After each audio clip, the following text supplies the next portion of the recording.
kondisi dusun Tanon ini ya. Jadi masyarakat dusun Tanon secara umum di Sangrawan ini kategori sebelumnya adalah masyarakat IGT, Integritas Desa Tertinggal ya. Dikategorikan klasifikasinya oleh pemerintah masuk kategori desa IGT. Ya karena tingkat dalam kemiskinan mungkin skor pemerintah kita masih cukup tinggi, kemudian angka pendidikan juga yang melanjutkan pendidikan itu rendah.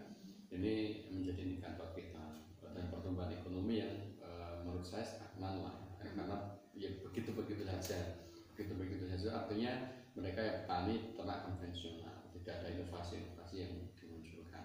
Ini kondisi masyarakat kita sehingga tadi apa petani dan peternak. Iya, pertaniannya apa, padi atau ini petani hortikultura ya, sayur-sayuran sayur. Ya kayak tomat, lombok, kol dan macam-macam itu, sama peternakan sapi perah. Jadi sini petani ya sekaligus peternak. Itu rata-rata ya, kalau yang bertani mesti mereka punya ternak.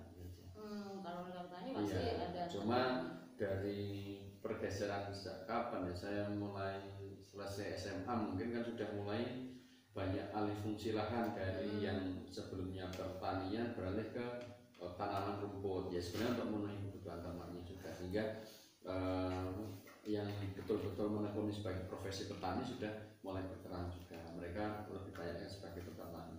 Jadi dalam kondisi tadi petani sekaligus peternak itu mungkin boleh tahu nggak kita rata-rata penghasilan masyarakat dusun sini itu berapa per bulannya? Kalau per bulan kita sebenarnya average masyarakat pertanian kan belum bisa diukur ya masyarakat konvensional, karena problem petani tradisional itu kan mereka tidak misalnya tidak manajemen tentang pengelolaan lahan dan manajemen budidaya itu tidak terkontrol dengan baik, sehingga outputnya hasilnya juga tidak terkontrol, bulanan saya dapat berapa. Kalau ditanya petani itu rata-rata income bulanannya mereka masih bingung. Nah, sehingga saya pun mau menerjemahkan pendapatan mereka juga bingung. Pokoknya kurang gitu lah ya, karena akhirnya itu berdampak proses regenerasi petani peternak ini sangat minim. Karena apa? Mereka lebih mendorong anak-anaknya bekerja jadi buruh bangunan, jadi buruh pabrik, penjaga toko dan sebagainya, karena menurut mereka itu lebih menjanjikan dibanding menjadi petani dan peternak. Ini kan persoalan di kita, dan ini yang belum selesai sampai saat ini dan menjadi fokus konsentrasi saya dan teman-teman untuk menyelesaikan persoalan pertanian di masyarakat kita. Terus gimana ceritanya kok tiba-tiba Desa Tanon dijadikan desa wisata gitu? Ini sebenarnya bermula dari keprihatinan saya ya awalnya. Saya kan menggagas visi ini dari 2003. Dari 2003 saya punya impian lah, punya visi mewujudkan masyarakat religius, produktif dan berbudaya.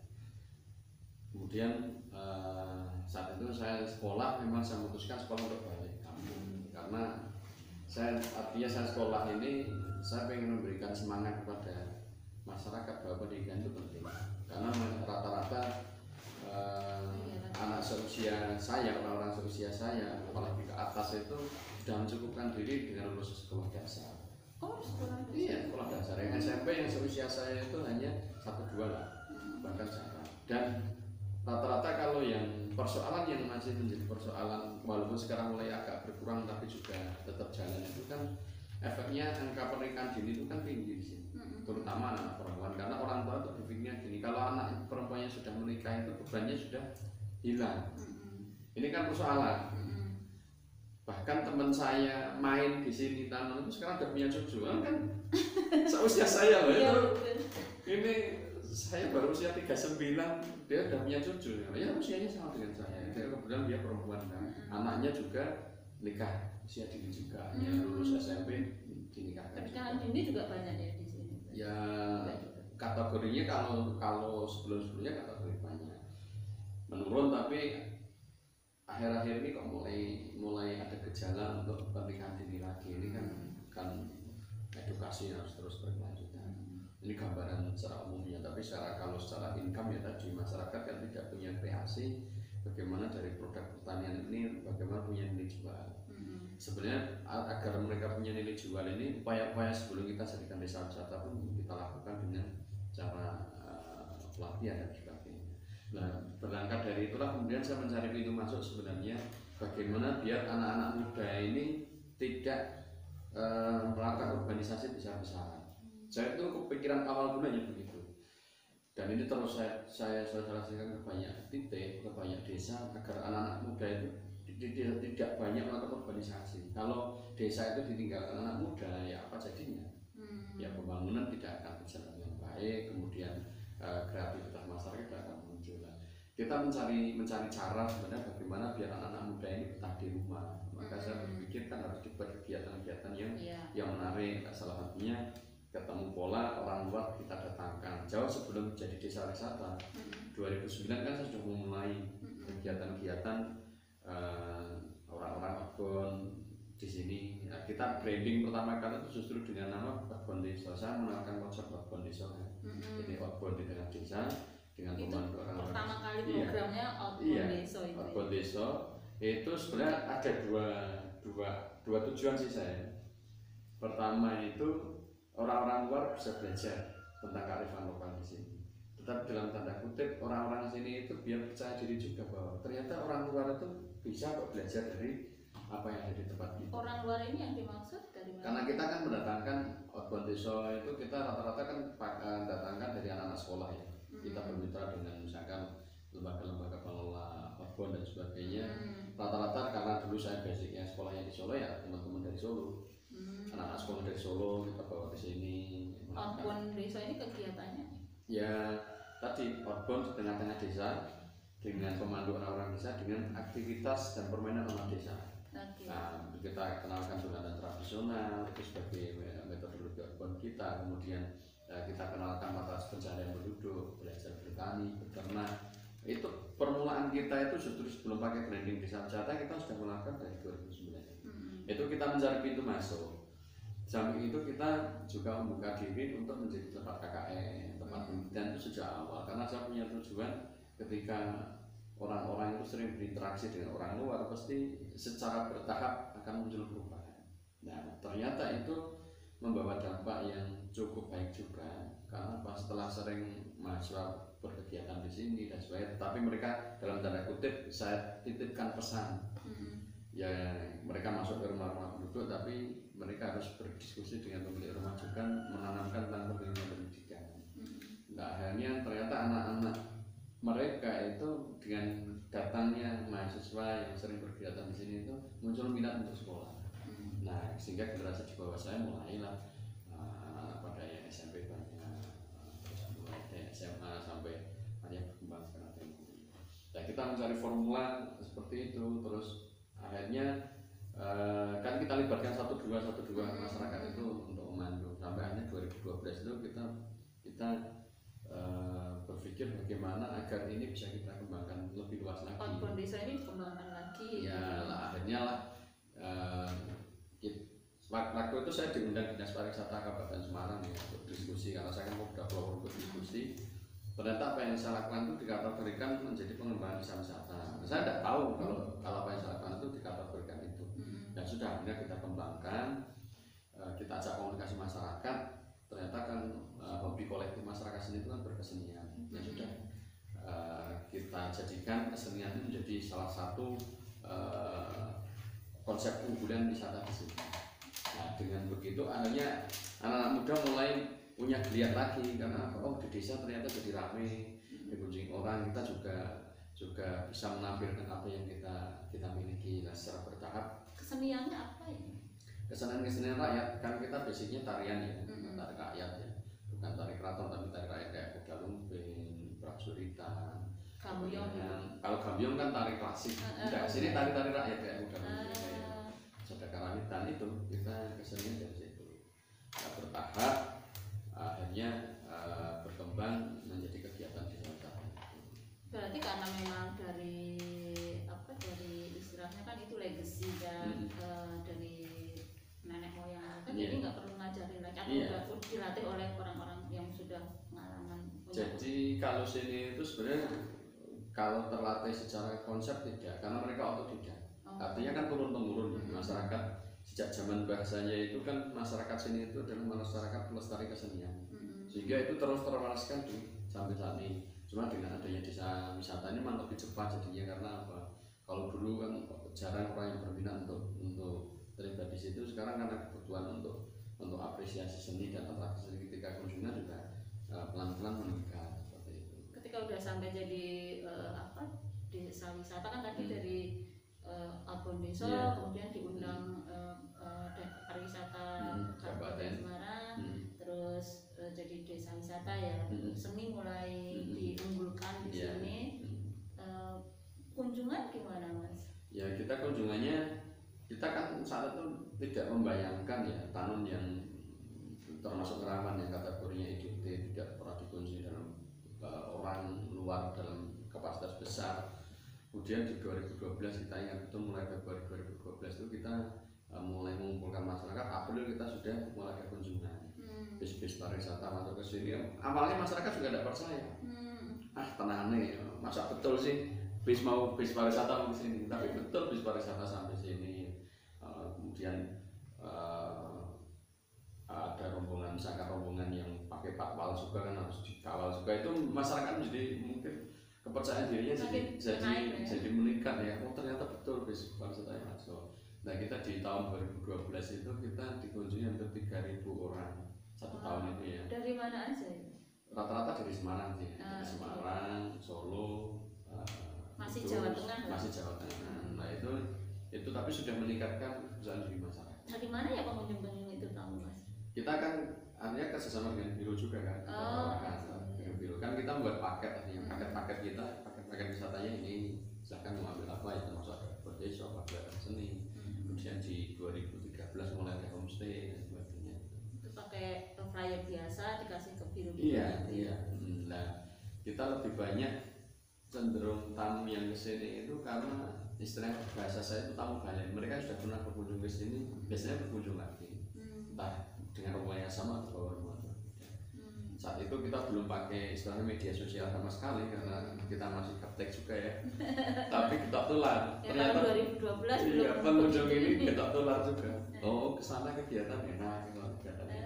Ketok tular lumayan iya, ya, lumayan ampuh. Strategi kita memang saya punya strategi khusus untuk memasarkan sini itu. Saya lebih senang ke anak-anak sekolah, terutama PAUD.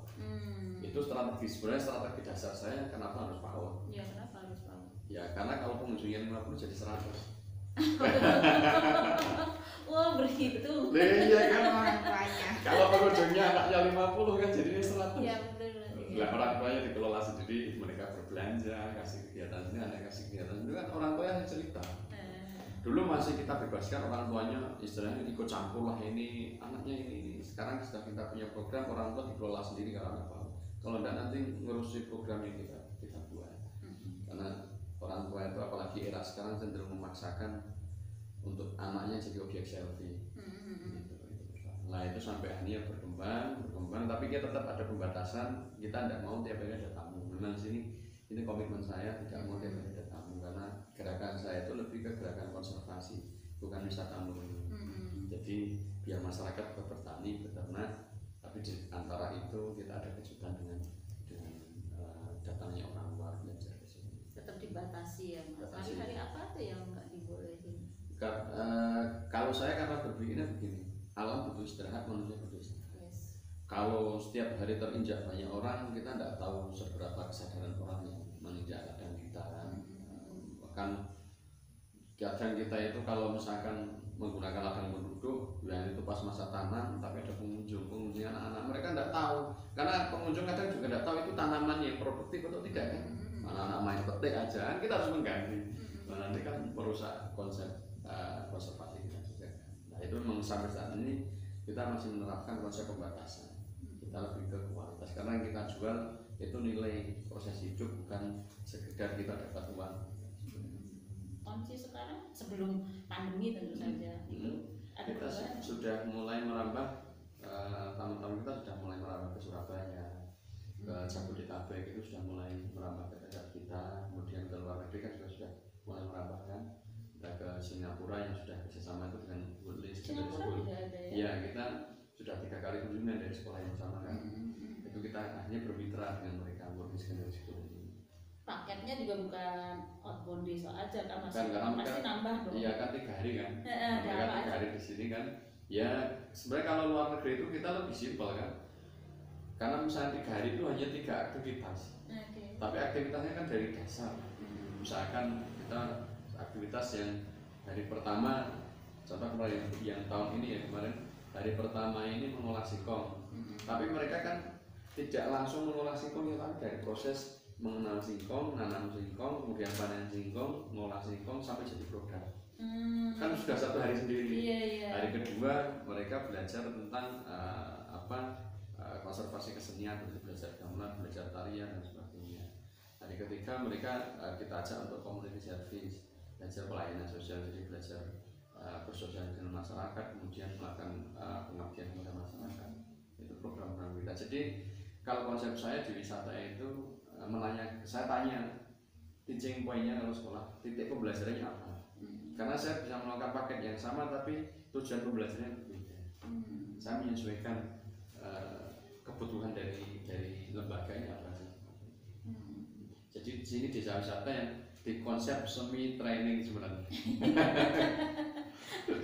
Kalau tadi kan ini ya Kang Tris, tadi saya tanya ekonomi masyarakat tuh IDT itu nggak bisa jelas, berarti sekarang udah bisa udah jelas dong. Bisa diceritakan kondisi ekonomi masyarakat sekarang. Ya kalau dampaknya sebenarnya dampak ke pemerintah desa dulu dengan adanya program Jasa ini, desa kan juga meningkat bargainingnya ke tataran luar karena akhirnya dapat limpahan program tambahan juga dari pemerintah kan.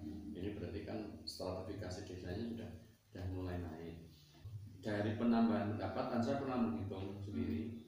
Jadi dari pendapatan masyarakat yang kalkulasinya akhirnya karena mereka itu di average susah, saya average pendapatan itu 1 sampai 1,5 kan. Itu ada penambahan pendapatan 5 sampai 10% tanpa menghilangkan profesi asli mereka. Itu penambahan dari mana? Dari kunjungan wisata, rumahnya ketempatan jadi homestay, kemudian jadi pemandu wisata, itu kan artinya ada penambahan pendapatan. Tapi profesi masyarakat dusun tani ini tetap ya Mas, tetap di petani dan tetap di peternak meskipun ada bikin keripik singkong atau apa. Oke, sip. Nah, siapa inisiator dan orang-orang pihak-pihak yang terlibat dalam program Kampung Asta Bersih ini, Mas? Ya, kalau inisiatornya kan tentunya saya ya, dengan kemudian kita ada didukung Pak Kepala Desa, Pak Wadusun ini. Tapi kalau saat dimulai 2 tahun ini saya lebih menggerakkan anak-anak muda sekarang. Jadi karena memang kalau sebelumnya kan istilah dalam tanda kutip kan generasi sepuh yang banyak kita libatkan. Ternyata mereka tidak bisa mengikuti laju pemikiran kita kan. Nah, anak-anak muda ini yang kita gerakkan ternyata dinamikanya cukup produktif. Bahkan di masa pandemi pun teman-teman ini masih bisa berproduktif terus kan. Nah, masih bisa berproduksi baik dari segi kewirausahaan maupun pengembangan teknologi dan teknologinya. Di segi kewirausahaan sekarang kita kan punya stand di rest area Salatiga kan, di rest area Pendopo yang punya Salatiga itu sudah 3 bulan kita. Hanya setelah kita punya tempat pemasaran sendiri, warga juga geliat untuk memproduksi jadi lebih meningkat. Nah, karena problem masyarakat itu sebenarnya bukan tidak mau untuk menambah aktivitas di waktu luang mereka, cuma kalau tidak ada yang memasarkan mereka tidak mau. Itu sekarang yang justru menjadi peluang dan tantangan tim inti saya ini untuk mencari ceruk pasar kan. Karena kenapa menjadi peluang? Karena ceruk pasar ini kan juga tim inti saya kan juga bisa mendulang rupiah dari situ kan. Misalkan naik ke Rp1.000, Rp2.000, itu kan menjadi pendapatan tambahan teman-teman. Tantangannya ya memang membina masyarakat kan, mereka kalau bikin itu ya sudah hanya curah. Soal packaging dan sebagainya harus kita yang berpikir, mau dijual kemana juga harus kita yang berpikir. Nah, ini menjadi tantangan kita, sehingga sekarang tim inti saya kan sudah mulai bergerak di media sosial juga. Kita dorong mereka untuk membantu mempromosikan lewat media sosial. Meskipun Kang Kris bilang bahwa anak-anak muda, kalau yang sepuh-sepuh kan agak susah ya diajak gitu. Anak-anak muda itu lebih mau digerakkan, diajak bergerak gitu. Tapi tapi saya rasa juga itu bukan sesuatu yang mudah untuk ayo murah gitu. Betul, Terus betul, betul. apa yang Kang Kris lakukan di awal-awal sehingga anak-anak muda ini mau diajak bergerak bersama?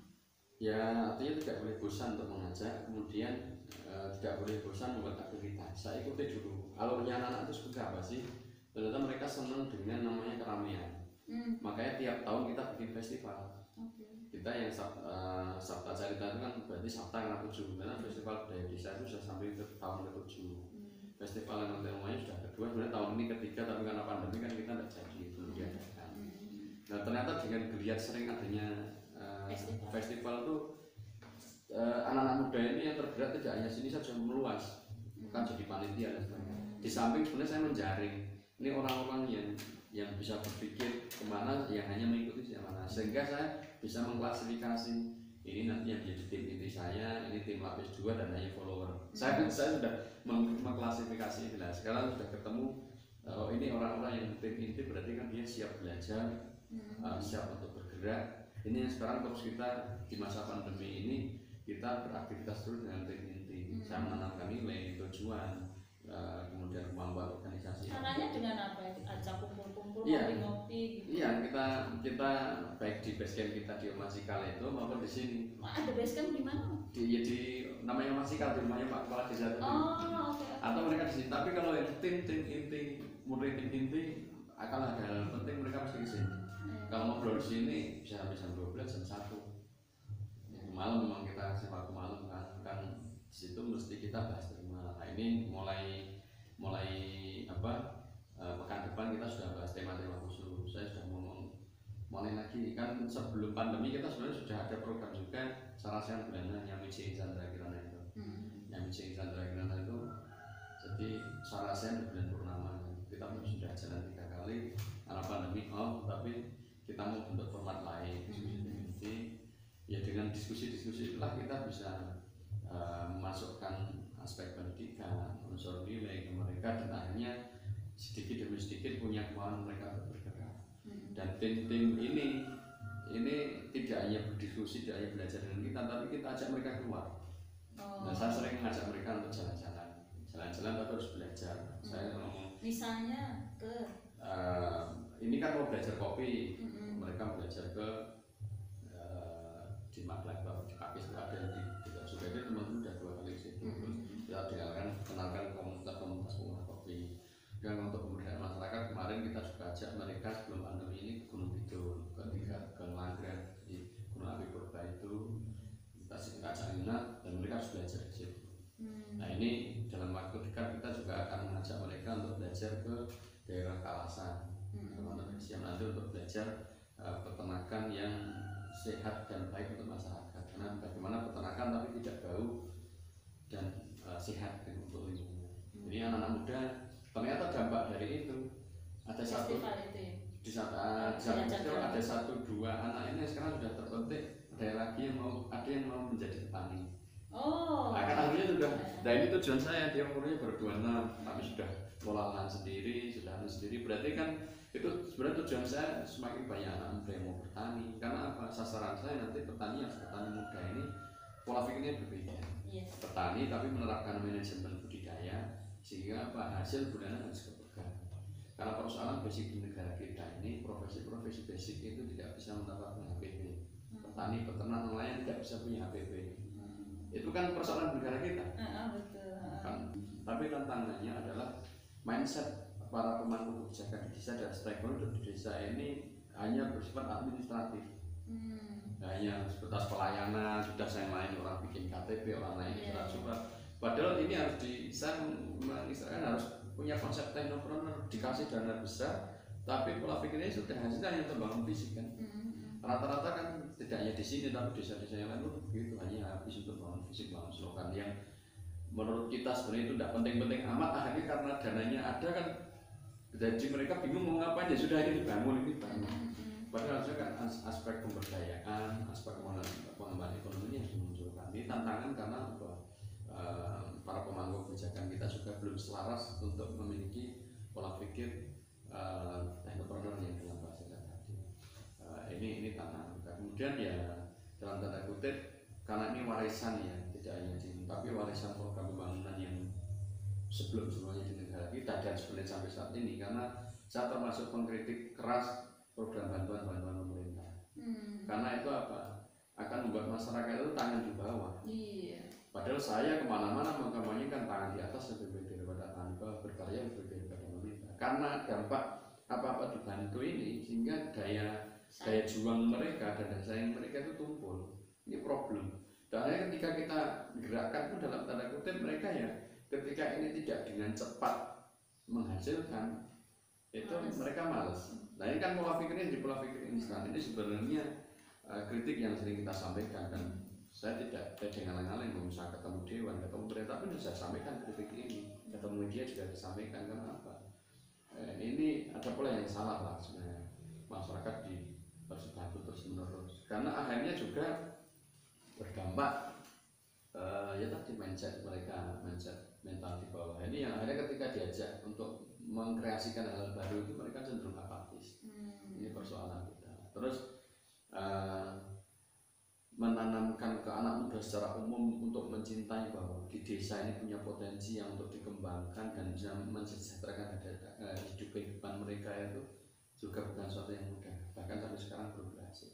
Sehingga saya sering menyampaikan ke teman-teman sebenarnya untuk menyemangati saya juga, mungkin menurut orang luar program kita sudah berhasil, tapi menurut kita sebagai pelaku ini belum berhasil karena masih banyak tantangan-tantangan yang belum bisa kita urai, masih banyak visi yang belum kita dapat internalisasikan secara utuh di masyarakat.